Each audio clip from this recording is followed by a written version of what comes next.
अस्सलामुअलैकुम, आप देख रहे हैं आलिफ शोबिज़ सीक्रेट्स।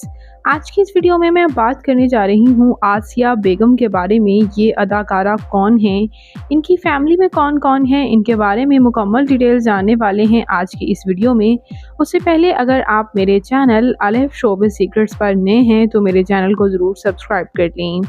आसिया बेगम जो कि पाकिस्तानी फ़िल्म एक्ट्रेसेस हैं, फ़िल्म मौला जट में मुखो जट्टी का रोल इन्होंने अदा किया था, जिससे इन्होंने सबसे ज़्यादा शोहरत हासिल की। यूँ तो इन्होंने कई प्रोजेक्ट्स में काम किया और इन्हें काफ़ी पसंद भी किया जाता है इनके स्पेसिफ़िकली पंजाबी रोल्स की वजह से। ये पाकिस्तान के शहर कराची में रिहाइश पज़ीर रहीं, लेकिन ये 13 नवंबर 1951 को पटियाला, पंजाब, इंडिया में पैदा हुई थीं। इनकी अर्ली लाइफ तो कुछ इंडिया में ही गुजरी, बाद अज़ा ये न्यूयॉर्क शिफ्ट हो गई थीं।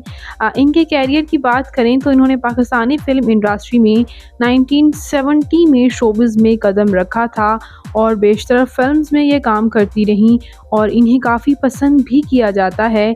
इन्होंने यूँ तो काफ़ी फ़िल्म्स में काम किया। इनकी टॉप फ़िल्म्स की बात की जाए तो मौला जट से इन्होंने काफ़ी शोहरत हासिल की, दिल और दुनिया फ़िल्म से भी इन्होंने काफ़ी शोहरत हासिल की, वहशी जट और इसके साथ साथ अनोखा दाद से भी इन्होंने काफ़ी शोहरत हासिल की। इन्हें काफ़ी पसंद किया जाता है इनके डिफरेंट अंदाज़ की वजह से।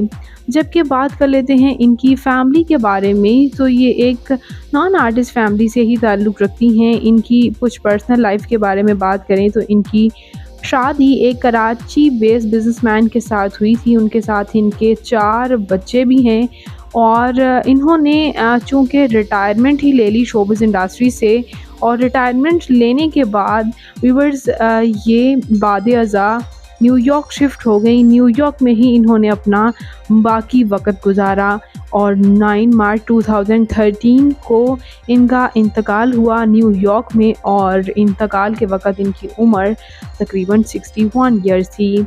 तो ये खूबसूरत अदाकारा आसिया बेगम आपको कैसी लगती हैं? इनका कौन-सा प्रोजेक्ट, कौन-सी फ़िल्म आपकी फ़ेवरेट रही? कमेंट्स में अपनी कीमती राय का इज़हार ज़रूर कीजिएगा और मज़ीद इंटरेस्टिंग वीडियोज़ के लिए मेरे चैनल आलिफ शोबिज़ सीक्रेट्स को ज़रूर सब्सक्राइब कर लें।